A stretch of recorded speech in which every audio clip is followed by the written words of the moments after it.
Hello folks, let's go over all the exploration mechanics in Fontaine version 4.0. First one is these little Hydro Orbs. You collect 3 of them to make an aura, and you can use it to pop Hydro Totems and Hydro Cores.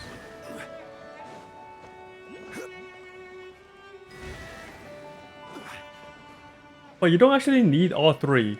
Just 1 is enough, and then you can add more stacks just by using Hydro character abilities. So you can see my Hydro Traveler here used their elemental skill, they got another stack, and then once I wait for the cooldown to be done, I use the skill again to get a 3rd stack and the aura.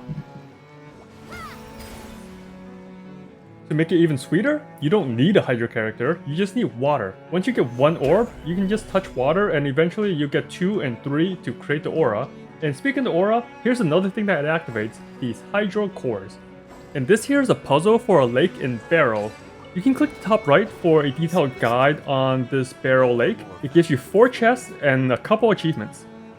Here's another Hydro Orb puzzle. We have 3 Hydro Totems, and you need to activate them in the correct order.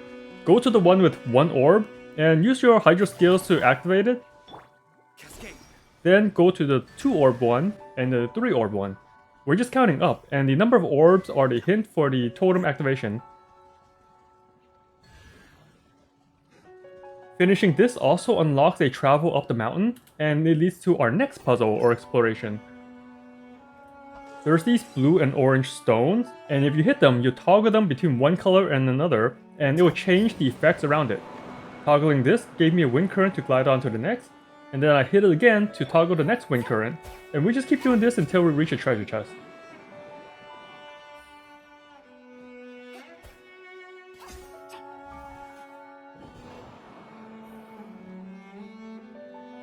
This one was a little sneaky, it changed positions, but the stone is still around.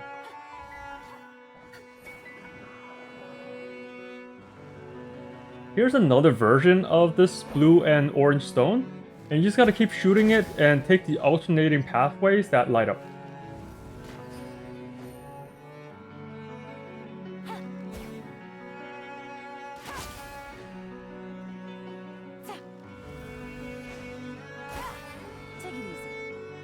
Next up, the Pneuma and Ousia blocks. To make it simple, we'll just call it dark and light. You want to balance the dark and light, so these light pillars need to get hit by the dark buff to balance out, and when they balance, they turn green. So I'm just simply getting the dark buff and then hitting the light pillars. Do that all 4 times, and you finish this puzzle. And this puzzle also has a follow-up thing, and I think this is a unique one time, where you gotta balance the pillars on the left and right side of the road.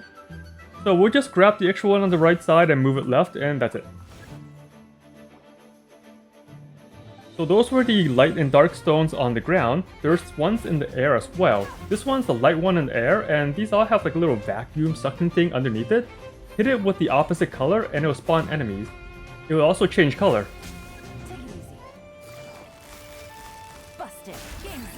Defeat the enemies and find a new block and hit it again.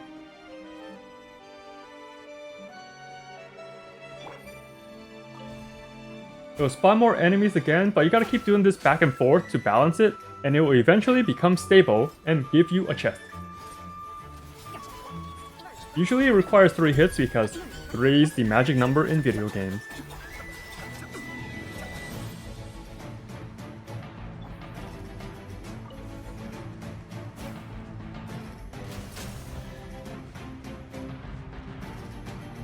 And they're not just on land and in the air, they're in the water as well.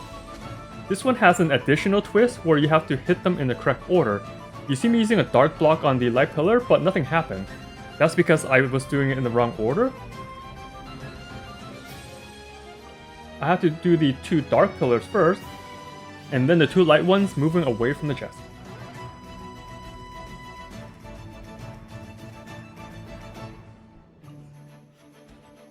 Now we're on to the water section. There are 3 animals we can take abilities from. Let's start with the seal. Hold left click to lasso the seal and take their ability. And the seal lets us send out this little pulsing sonar. One thing these bubble sonar does is to activate and resonate stuff. So this puzzle shows us some conchs in a fish shape. And we need to hit these conchs or seashells with our E ability. You can tap it or hold it until you light them all to solve the puzzle.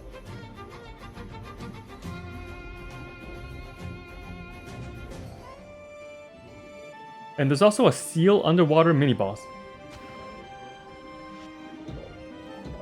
This one's gimmick is to turn invisible and keep shooting at you. You can still hit it while it's invisible, but it's hard to find. And there are two ways to handle this. One is to keep dodging the attacks and wait for it to become visible again, which takes longer.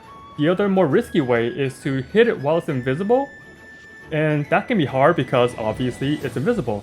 You have to look for the bubbles the boss is making and try to shoot your bubbles ahead of where it's going in order to catch it. And if you do break its invisibility, it'll get stunned and give you a lot of time to do extra damage.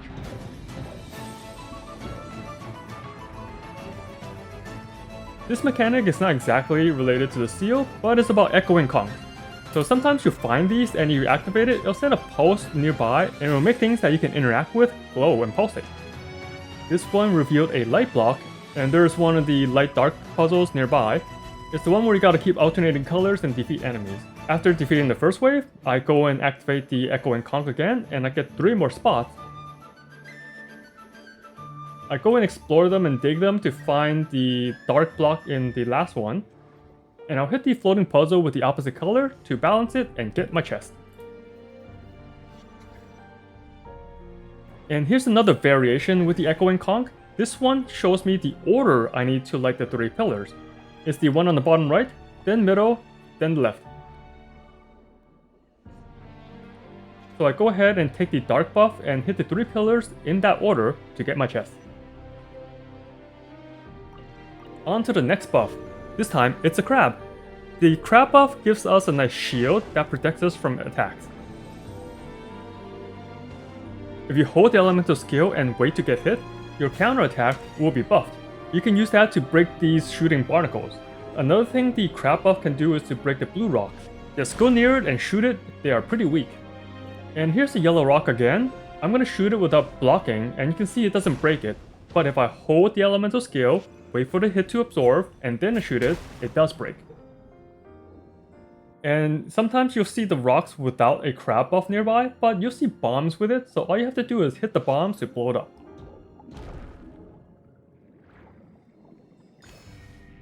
And another thing the shield does with the crab buff is to block currents. So you can see this orb is being pushed by the current. I can activate the shield and stop the flow. And for these orb puzzles, we need to push the orb into the socket. So I'll just use the shield to block the current from the other side until the orb gets pushed in. And really close is the second socket. You just solve both of them and you get the chest.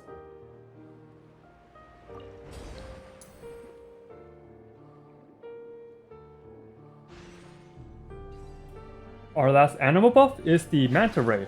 This one gives us a long slicing attack with 2 charges. The main use is to cut seaweed. Aim at the glowing spot to cut it.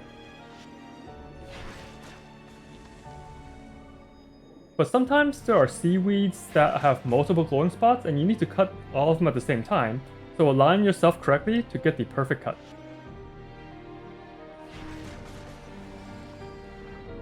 And this one is about the airships. You see these little blue mechanism here, and they're only used to call the airship back in case you sent it away by mistake. For this airship, it's being tied down by some seaweeds, so we'll just go ahead and cut it to set it free, then we can board it.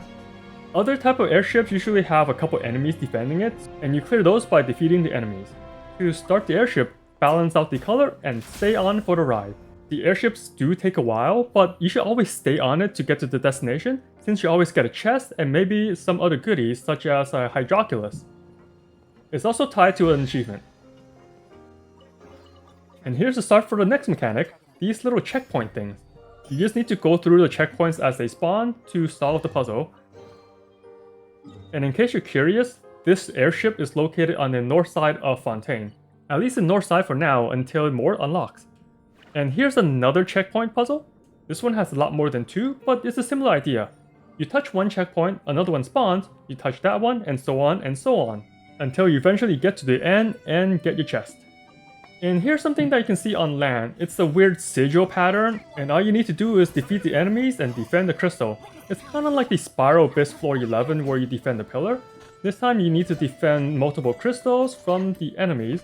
Just keep attacking them and then eventually they'll stop spawning and you'll finish the puzzle and get your reward. And that's it for most of the mechanics in version 4.0.